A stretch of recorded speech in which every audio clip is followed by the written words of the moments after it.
Assalamualaikum warahmatullahi wabarakatuh. Perkenalkan, nama saya Muhammad Hafiz Wicaksono. Perkenalkan, nama saya Yolanda Mutiara. Nama saya Anissa Yulia.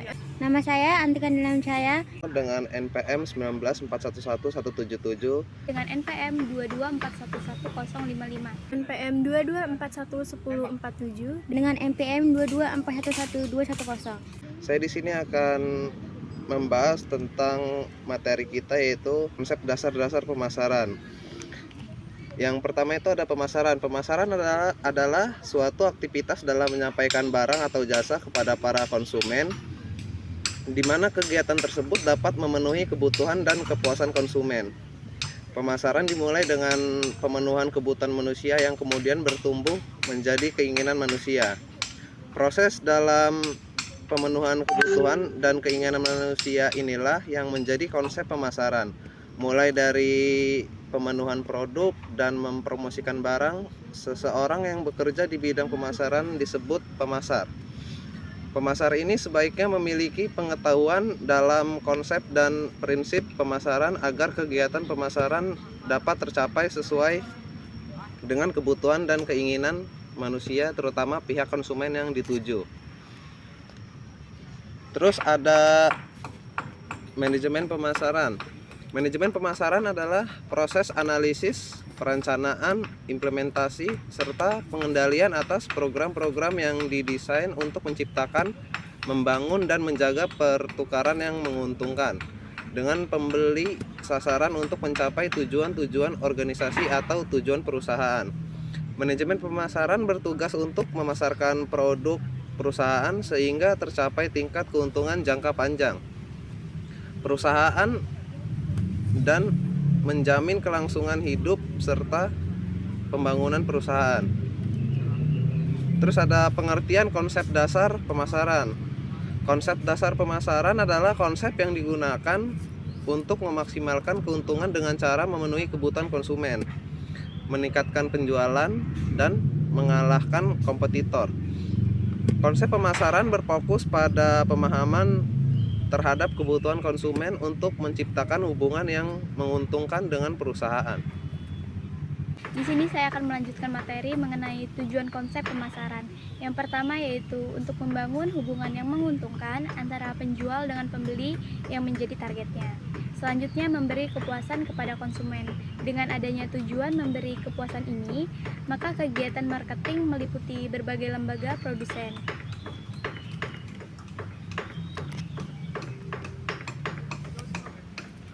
Dalam konsep pemasaran, terdapat 3 hal yang perlu dipahami, yaitu kebutuhan atau bisa disebut dengan needs, yaitu suatu barang yang diperlukan untuk menjamin keberlangsungan hidup, seperti makanan, pakaian, dan tempat tinggal. Konsep pemasaran yang sesuai yaitu konsep pemasaran sosial. Yang selanjutnya ada keinginan atau bisa disebut dengan wants, yaitu suatu barang atau jasa yang diinginkan seseorang. Konsep pemasaran yang sesuai yaitu konsep penjualan. Selanjutnya ada tuntutan yaitu demands, di mana saat kebutuhan dan keinginan didukung oleh kemampuan, secara tidak langsung akan membuat tuntutan. Konsep pemasaran yang sesuai yaitu konsep produk. Yang selanjutnya yaitu membahas tentang konsep pemasaran. Konsep pemasaran sendiri di sini ada 5, yaitu konsep produksi, konsep produk, konsep penjualan, konsep pemasaran, dan konsep pemasaran sosial.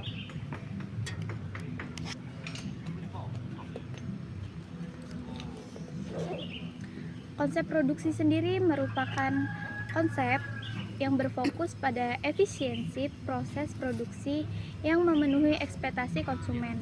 Konsep ini menjadikan perusahaan dapat mengefisiensi waktu dalam proses produksi.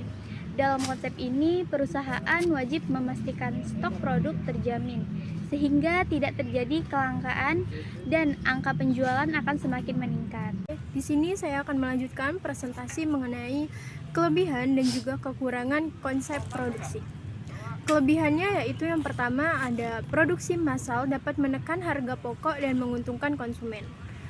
Yang kedua, ada ketersediaan produk untuk membuat produk lebih mudah dijangkau dengan harga yang lebih mudah dan juga lebih murah.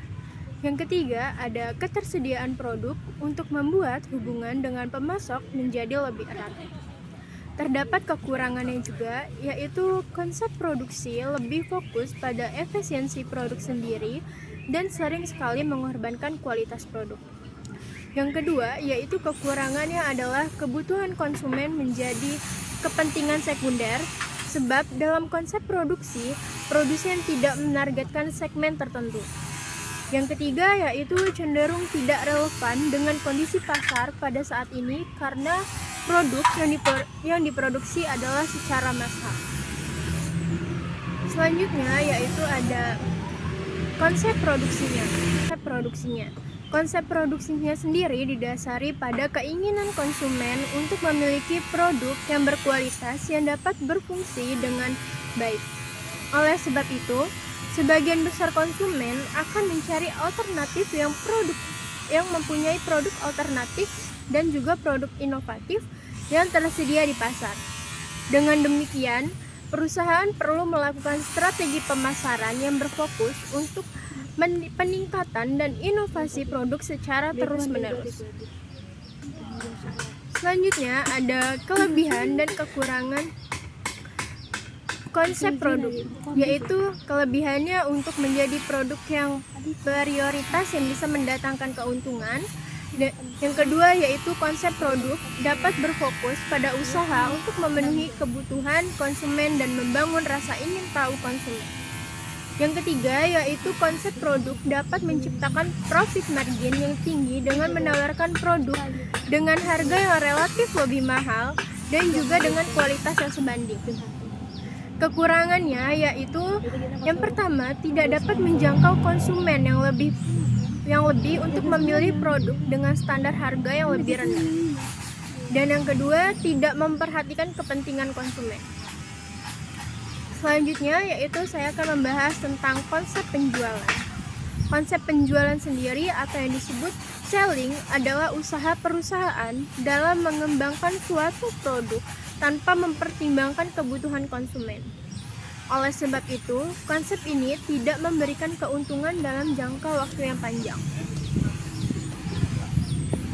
Kelebihan dan kekurangannya dalam konsep penjualan yaitu berkelebihan untuk perusahaan hanya fokus pada kegiatan pemasaran dan penjualannya. Kelebihannya juga perusahaan tidak perlu merasa khawatir dengan stok produk yang tidak terjual. Berkelebihan untuk meningkatkan volume penjualan di tengah persaingan yang semakin ketat. Kekurangannya yaitu dapat mengabaikan kebutuhan konsumen dan juga dapat mengabaikan feedback konsumen. Dan yang terakhir adalah konsep pemasaran. Konsep pemasaran adalah penempatan konsumen sebagai fokus utama dengan cara memahami kebutuhan konsumen dengan menjalankan riset, mulai dari konsepsi produksi hingga penjualan. Dengan penerapan konsep ini, perusahaan percaya bahwa value yang didapatkan akan menjadi lebih baik jika berhasil memenuhi kebutuhan konsumen. Di sini saya akan membacakan kelebihan dan kekurangan konsep pemasaran. Kelebihannya itu ada dua. Yang pertama, untuk memahami konsumen lebih dalam dengan melakukan riset pasar. Kemudian yang kedua, untuk mempromosikan produk ke konsumen dengan pendekatan yang lebih spesifik. Kemudian yang kekurangannya itu satu, untuk membutuhkan biaya pemasaran yang lebih besar. Kemudian yang kedua, untuk memakan lebih banyak waktu dan usaha untuk membuat sebuah kampanye. Kemudian yang kelima itu konsep pemasaran sosial. Saat menerapkan konsep ini, perusahaan perlu memperhatikan 3 hal sebelum menetapkan kebijakan pemasaran, yaitu keuntungan perusahaan, kepuasan dan keinginan konsumen, serta kepentingan publik dan masyarakat. Kemudian, kelebihan dan kekurangan konsep pemasaran sosial. Kelebihan yang pertama yaitu untuk meningkatkan loyalitas konsumen melalui produk ramah lingkungan. Kemudian yang kedua, untuk membuka lapangan kerja baru dan meningkatkan taraf hidup masyarakat. Kemudian kekurangannya itu ada satu, segmen yang lebih spesifik sebab hanya menarik konsumen yang memiliki fokus pada isi sosial. Kemudian yang terakhir itu ada kekurangannya yaitu harga produk cenderung lebih mahal untuk menutupi biaya sosial.